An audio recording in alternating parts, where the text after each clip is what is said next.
देखिए, बिहार की राजनीति में एक बार फिर से बड़ा गेम होने का आगाज जो है लोगों को सुनाई दे रहा है। एक तरफ बीजेपी जो है नीतीश कुमार से चाहती है कि नीतीश कुमार आप खुशी खुशी सीएम की कुर्सी खाली कर दीजिए। वहीं दूसरी तरफ राजद के विधायक जो है वो जेडीयू को कॉल कर रहे हैं कि हम कब शामिल हो जाए। और इन तमाम चीजों को लेकर राजनीतिक गलियारों में चर्चा हो गई है कि भाई अब क्या हो रहा है एनडीए के अंदर। उधर उपेंद्र कुशवाहा की पार्टी भी कुछ ठीक ठाक नहीं चल रही है, क्योंकि लिट्टी चोखा के भोज में उनके जीते हुए 3 विधायक नजर ही नहीं आए। उस समय तीनों विधायक पटना में थे और नितिन नवीन के साथ मुलाकात कर रहे थे, लेकिन मुलाकात के बाद भी चंद सेकेंड के लिए भी वो पार्टी में नहीं पहुंचे, जिसके बाद राजनीतिक गलियारों में खबरें चलने लगी कि एनडीए के अंदर कुछ भी ठीक नहीं चल रहा है और कभी भी कुछ भी हो सकता है। हमारे साथ अभिषेक पाठक जी हैं। आपको क्या लग रहा है, एनडीए चल तो जाएगा ना 5 साल? देखिए, जो राजनीति होता है वो सत्ता का खेल होता है। राजनीति पावर का खेल होता है। पावर सबको प्रिय होता है, पावर सबको चाहिए। और पूरा जो घटनाक्रम आपने भी जिक्र किया, चाहे वो 7 विधायक जेडीयू के संपर्क की बात हो, या फिर नीतीश कुमार को भाजपा के द्वारा पदच्युत करने की बात हो, या फिर उपेंद्र कुशवाहा के 3 विधायकों के उनके लिट्टी चोखा में शामिल ना होने की बात हो, ये सबका जो एक जुड़ाव अगर आपको दिखेगा तो वो होगा पावर से। होता क्या है कि जब आप किसी क्षेत्र के जनप्रतिनिधि के रूप में आते हैं, जो जनता आपसे आकाश भर का अपेक्षा लगाकर बैठा रहता है कि भाई अब मैंने नेता को सदन में भेज दिया है, हमारी परेशानियों को, हमारे जितने भी इश्यूज हैं उनको वो हल करेगा।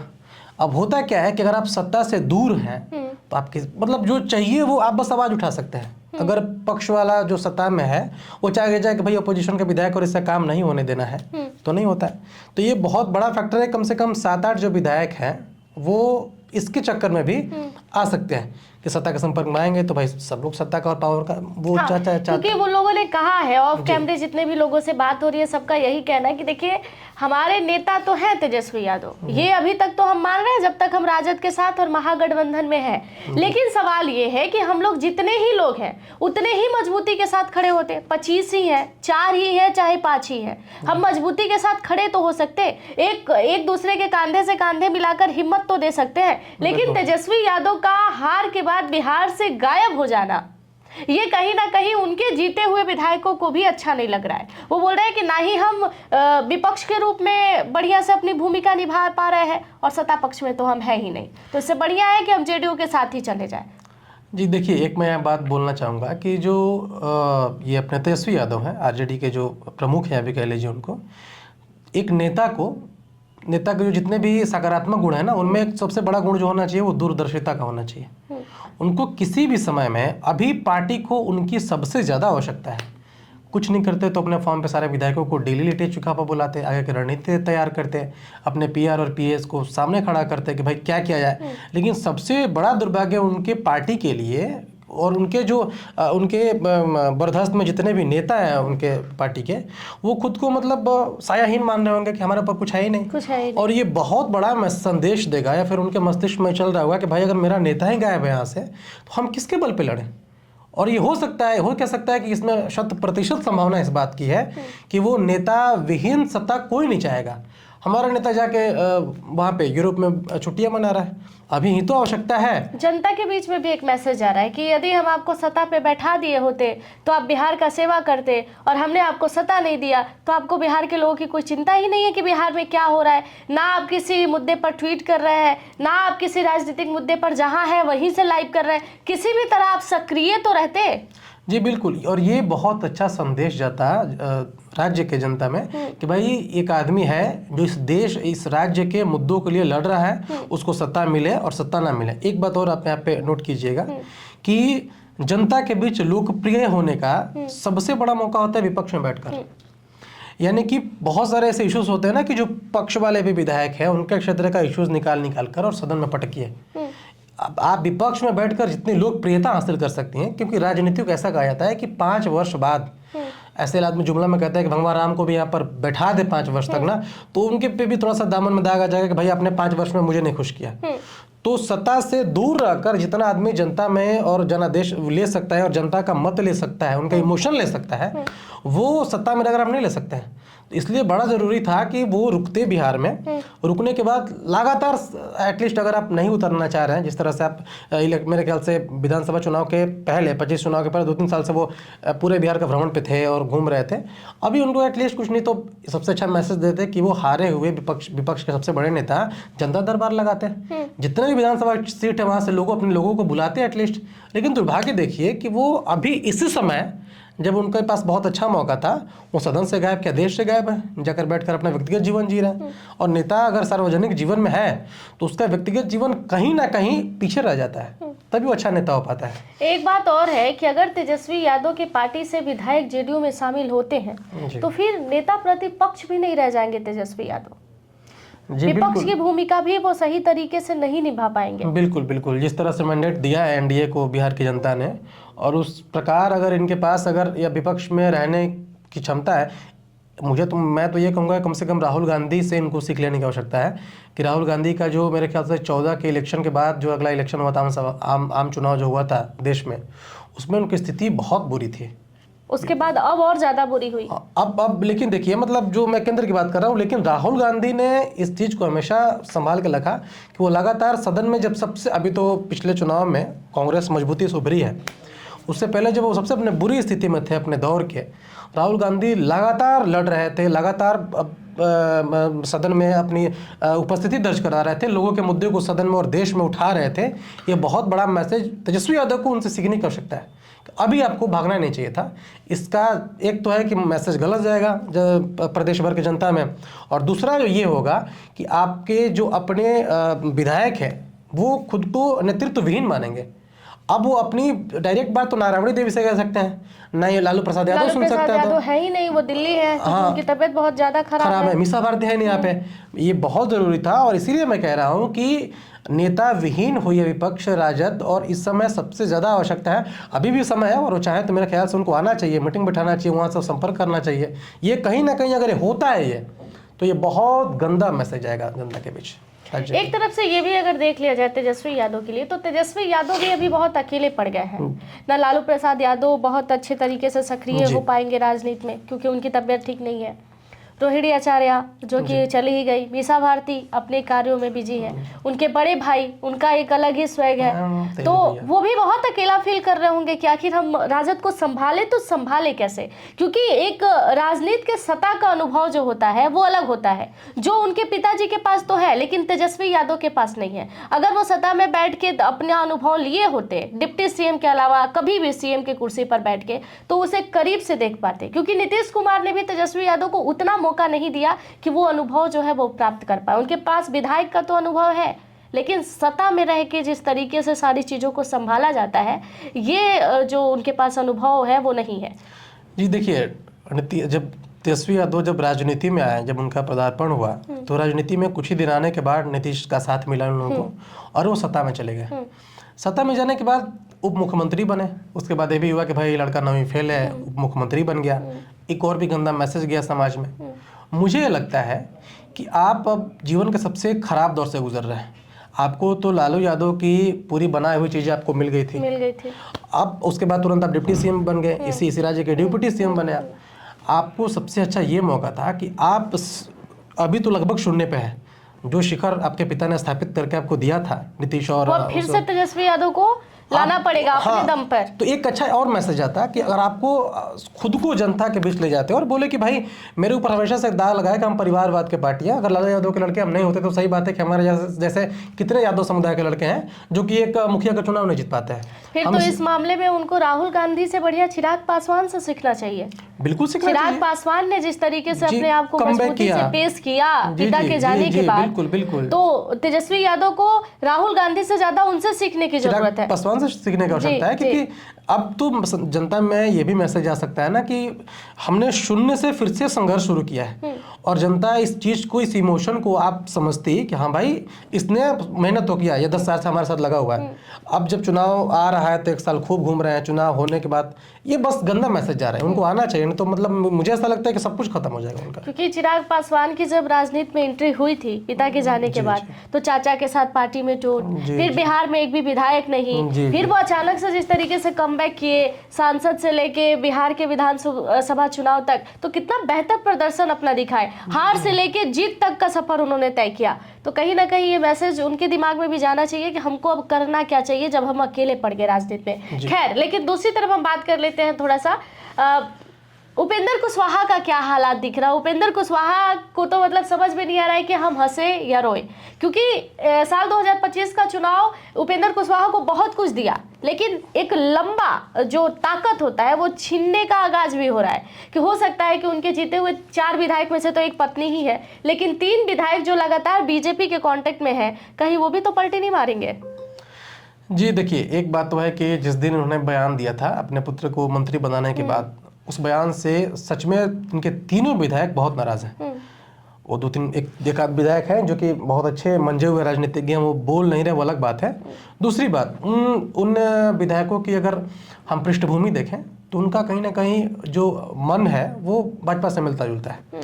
एक बात तो है कि भाई सीट के चक्कर में, टिकट के चक्कर में वो जुड़ गए उस पार्टी से, उन पार्टी का। अब ये बात है कि अगर उस पार्टी में उनको बराबर सम्मान नहीं मिलता है तो इसमें कोई गुरेज नहीं है, क्योंकि जिस तरह से भारतीय जनता पार्टी भी उपेंद्र कुशवाहा को भी एकदम बहुत ढीले तरह से पकड़े हुई है। एनडीए गठबंधन में जितने भी घटक दल हैं, इनसे अच्छा तो जीतन राम मांझी है कि जो चिराग है अभी और भाजपा के साथ कसे हुए हैं। उपेंद्र कुशवाहा का ये हाल है क्योंकि उपेंद्र कुशवाहा को व्यक्तिगत सहायता की आवश्यकता है।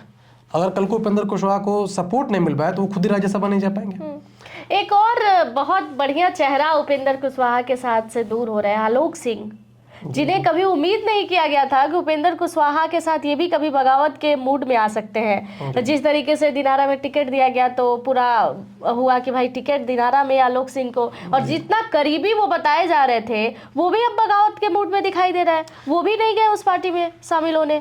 जी देखिए, जितना आलोक सिंह को लोग जानता है, आलोक सिंह के बारे में जितने लोग बात कर लें, जितनी उनकी राजनीतिक परिपक्वता और समझ है, मैं ऐसा मानता हूँ कि आलोक सिंह प्रदेश के बहुत गंभीर नेताओं में से एक आते हैं। वो जिसके साथ रहते हैं, वो अलग बात है कि उन्होंने कांग्रेस से लेकर अब तक 2-3 पार्टियों का दामन थामा आया हो जाए, राजनीतिक मजबूरियां उनकी हो सकती हैं, लेकिन मुझे ऐसा लगता है कि आलोक सिंह को अगर थोड़ा सा जो चीज़ें उन्हें चाहिए, जिस ओहदे के लिए वो हमेशा लड़ते रहे हैं शुरू से, आलोक सिंह के पास बहुत पैसे की कमी नहीं है। आलोक सिंह को एक राजनीतिक खनक चाहिए था, राजनीतिक पावर चाहिए था, जिसे मुझे लगता है कि वो आज 15 साल से लगे हुए हैं। पहली बार उनको जनता ने मैंडेट देके सदन में भेजा कि हाँ भाई चलिए आलोक सिंह को जिता दिया जाए। आलोक सिंह को अगर थोड़ा सा प्रमोट कर दे उपेंद्र कुशवाहा, तो आलोक सिंह उपेंद्र कुशवाहा के ढाल बनकर खड़े रहने वाले नेताओं में से एक है। लेकिन अब दुर्भाग्य देखिए, या फिर उपेंद्र कुशवाहा का राजनीतिक अपरिपक्वता देख लीजिए। ये आप कैसे कहेंगे कि वो ढाल बनेंगे जब वो उनकी निर्णय का सम्मान नहीं कर रहे हैं, जब वो उनके निर्णय से खुश नहीं है कि वो अपने बेटे को मंत्री बना दिए। तो ये जाहिर सी यहाँ पे दिख रही है कि अगर बेटे को मंत्री ना बना के आलोक सिंह को मंत्री बना देते तब शायद वो उनके साथ नजर आते। तो वही दूसरी तरफ उपेंद्र कुशवाहा ये भी कह रहे हैं कि बहुत लोगों को हमने आगे बढ़ाया और वो लोग हमारे साथ नहीं दिए। तो ये चीजें यहाँ भी दिख रही है कि आपके पद के लिए ही लोग आपके साथ जुड़े हैं, आप उन्हें वो पद नहीं देंगे तो लोग आपसे अलग हो जाएंगे। देखिए, राजनीति में पद देना, राजनीति कोई घर का बंटवारा नहीं है। राजनीति में कुछ भी करना है लेकिन जनता की अदालत में करना होता है, जनता के सामने करना होता है। तो ये घर का बंटवारा नहीं है कि भाई 3 भाई हैं, 3 भाई मिले मैंने आपको नहीं। लेकिन उपेंद्र कुशवाहा ने घर का बंटवारा ही किया जी। बीबी को विधायक बनाया, बेटे को मंत्री बनाया, खुद राज्यसभा सांसद बने। जी, मैं वही कहता हूँ, बस इसीलिए आलोक सिंह नाराज है। आलोक सिंह को नाराज नहीं, आलोक सिंह को नाराज की वजह से एक अगर हम सामान्य बात करें तो आलोक सिंह को नाराजगी की वजह क्या हो सकता है। आलोक सिंह जिस सत्ता के लिए, जिस पावर के लिए 15 साल से परेशान थे, इस पार्टी में जाना, उस पार्टी में जाना, इनके सपोर्ट करना, इनको तोड़ना, उसके बाद पहली बार आलोक सिंह को जो पगड़ी मिला है, अभी जो सम्मान मिला है, वो तो मिला है उनको। लेकिन सोचिए कि ऐसा क्या हुआ कि उपेंद्र कुशवाहा से आलोक सिंह नाराज चल रहा है। आलोक सिंह को ना ही किसी राजनीतिक लाभ की आवश्यकता है, उनके भाई ऑलरेडी मंत्री रह चुके सरकार में और अभी भी एमएलसी हैं संतोष सिंह। तो लाभ की जरूरत नहीं है तो विधायक तो बन ही गए, अब क्या चाहिए, फिर किस बात की नाराजगी उपेंद्र कुशवाहा से? जी एक संदेश जाता है, वही तुम कह रहे हैं ना कि वो घर का बंटवारा उपेंद्र कुशवाहा ने जो कर दिया ना राजनीति में, इससे सारे लोग ज्यादा नाराज हैं। किसी को कुछ नहीं चाहिए होता है, आलोक सिंह को अगर उठाकर सम्मान दे दिया गया उपेंद्र कुशवाहा के द्वारा, ये तो अपने आप में बहुत बड़ी चीज है। जिस चीज के लिए वो परेशान थे 15-20 साल से अपने पूरे करियर में, उसको उपेंद्र कुशवाहा ने पूरा किया टिकट देकर वहां से। लेकिन जो ये पारिवारिक बंटवारा हो गया ना राजनीति में, लेकिन ये बातें आप कह रहे हैं कि पारिवारिक बंटवारों की वजह से वो नाराज है, परिवारवाद के दाग लगने की वजह से वो नाराज है, लेकिन राजनीतिक गलियारों में चर्चा ये है कि मंत्री बनना था उन लोगों को, इसलिए वो लोग नाराज हैं। उन लोगों को उम्मीद था कि हम जीते हुए 4 विधायकों में से किसी को मंत्री बनाया जाएगा। ये तो स्पष्ट था कि बीबी को, या तो वो बेटा को नहीं बनाते तो बीबी को बनाते, क्योंकि मंत्री पद तो वो किसी विधायक को नहीं देते, ये सब लोग जानते हैं। लेकिन अब बीबी को ना बनाकर बेटा को बनाया गया तो इसलिए नाराज है कि अनुभव की बात आप कर रहे हैं, तो आपके बेटे से ज्यादा अनुभव है हम लोगों के पास, हम लोगों को मंत्री बना देते। देखिए सत्ता किसको प्रिय नहीं होती है, सत्ता सबको प्रिय है। अगर मुझे जो उठा के प्रधानमंत्री बना दिया तो मैं क्यों नहीं बनना चाहूंगा। इन चीज़ों में ये देखिए लाभ सबको ही लेना चाह रहा है, सबको ये हलक था कि भाई, और उन सारे विधायकों में आलोक सिंह खुद को बड़ा मजबूती से पेश किए सबके सामने कि अगर स्नेहलता कुशवाहा को मंत्री पद दिया जाता है जनतांत्रिक गठबंधन के द्वारा तब तो ठीक है, ये स्वीकार्य होगा। लेकिन वो पुत्र है जो अभी नया नया बेटे का पढ़ाई करके आया और 3-4 साल का एक्सपीरियंस लेकर पढ़ाई बढ़ाई में राजनीति में उसको रह भी नहीं आता है, और वो जाकर शर्ट पैंट पहनकर मंत्री पद की शपथ ले लेता है। तो ये बात सबको चुभा था।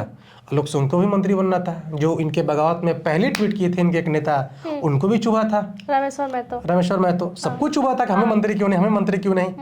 अब सबको ये लग रहा था कि पार्टी छोटी है, ये खुद राज्यसभा चले जाएंगे, पत्नी इनके विधायक जीत गई, बेटा मंत्री बन गया, तो हम लोग का तो कुछ रहा ही नहीं। अब दूर दूर तक कुछ नहीं दिख रहा है, क्योंकि इनके पास अब कुछ नहीं आने वाला है। और जो आएगा भी ना वो गठबंधन के कृपा से ही आएगा, और उसमें जो पहली कृपा होगी ये दोबारा उपेंद्र कुशवाहा को राज्यसभा भेज दिया जाएगा। इससे ज्यादा अगर कल को मंत्रिमंडल विस्तार भी होता है तो उपेंद्र कुशवाहा का झोली में कुछ नहीं आने वाला।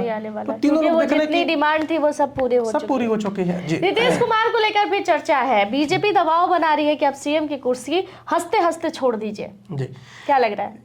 देखिए उधर पप्पू यादव बोले कि जब तक नीतीश कुमार जिंदा है तब तक वो सीएम की कुर्सी खाली नहीं करेंगे। हाँ, अपनी खुशी से अगर कर दिए तो अलग की बात है, अगर अपनी खुशी से बोल दिए कि भाई तुम बैठ जाओ, जैसे वो जीतन राम मांझी को बना दिए थे, तो वो अलग की बात है। हालांकि ऐसे तो पॉसिबल नहीं। जीतन राम मांझी को उन्होंने बड़े ही सोच समझकर और कुछ इस तरह से बनाया हुआ था कि भाई मेरे बाद, क्योंकि देखिए एक बात बता दें आपको, चाहे कोई भी बहुत ही ईमानदार नेता, एक बार हम आपको बात बताएं, घटना याद दिलाएंगे। अभी एक कोई मुझे ध्यान पे नाम नहीं आ रहा था, वो तब वाजपेयी जी का पीए हुआ करता था। देखिए वाजपेयी जयंती भी है, वो वाजपेयी जी का पीए हुआ करता था, और उस आदमी ने एक घटना का जिक्र किया कि जो 99 में सरकार आई थी ये भाजपा की, उस समय एनडीए के सरकार में लोग चाह रहे थे कि अटल बिहारी वाजपेयी जो है वो राष्ट्रपति बने। अब्दुल कलाम की जगह पे उनको राष्ट्रपति बनाने वाला था, सॉरी क्षमा कीजिएगा, अब्दुल कलाम जो बने थे ना, उन्होंने बाकायदा लिखी दिया है कि, लेकिन वाजपेयी जी ने, आप सोचिए कि वो वाजपेयी जो कि अजात शत्रु कहलाते हैं, वो वाजपेयी जो कि भारत के सबसे अच्छे राजनीतिक नेताओं का नाम लेंगे तो वाजपेयी श्रद्धेय वाजपेयी जी आते हैं, लेकिन उन्होंने पता नहीं किसी मीटिंग में बहुत गंदे तरह से आंख दिखाए थे किसी को, जिसने सवाल रखा था, जो प्रश्न रखा था कि वाजपेयी जी को राष्ट्रपति बनाया जाए और जो अगले हैं अडवाणी जी उनको प्रधानमंत्री बना दिया जाए। तो सत्ता प्रिय सबको होती है, इसलिए नीतीश कुमार ने अपने होशावास में जीतन राम मांझी जैसे इनके समझ से अयोग्य आदमी को मुख्यमंत्री बनाया था। जिस तरह से जेल जाने के बाद लालू यादव ने राबड़ी देवी को घर से उठाकर मुख्यमंत्री बना दिया था, कि तब जगदानंद सिंह प्रिय हुआ करते थे, तब अब्दुल बार सिद्दीकी थे लालू यादव के पास, तब इनके दोनों साले हुआ करते थे, लेकिन किसको इन्होंने मुख्यमंत्री बनाया? अपनी पत्नी को बनाया। तो नीतीश कुमार के पास एक बात आपको हम बता दें, किसी भी कीमत पे नीतीश कुमार मुख्यमंत्री पद ले समझौता नहीं करने वाले हैं, किसी भी कीमत पर समझौता नहीं करने वाले। बीजेपी तो दबाव बना रही है कि आपकी सारी डिमांड पूरी कर दी गई, जब आपको शपथ लिवाया गया तब समय कुछ और था, अब आप हंसते हंसते छोड़ दीजिए, वरना हम अगर कुछ फैसला ले लेंगे फिर बाद में डिस्टेंट वाली बात। नीतीश के डिमांड्स में जो सबसे बड़ा डिमांड है वो ये होगा कि मैं 5 साल तक मुख्यमंत्री रहूंगा। और दूसरी बात आपको बता दें कि नीतीश कुमार को मुख्यमंत्री ना बनने या फिर हटाने से बहुत लोगों ने, इवन कि इस प्रदेश के जितने भी विपक्ष के नेता, सबने भविष्यवाणी की थी कि नीतीश कुमार इस टर्म में भाजपा मुख्यमंत्री नहीं बनेंगे। अगर कल को भाजपा हटा देती है तो सोचिए कि जनता में क्या मैसेज आएगा। तो मुझे लगता है जहाँ तक कि एक तो कि नीतीश का सबसे बड़ा डिमांड होगा जदयू का ये कि अगले 5 वर्षों तक नीतीश कुमार ही मुख्यमंत्री रहेंगे।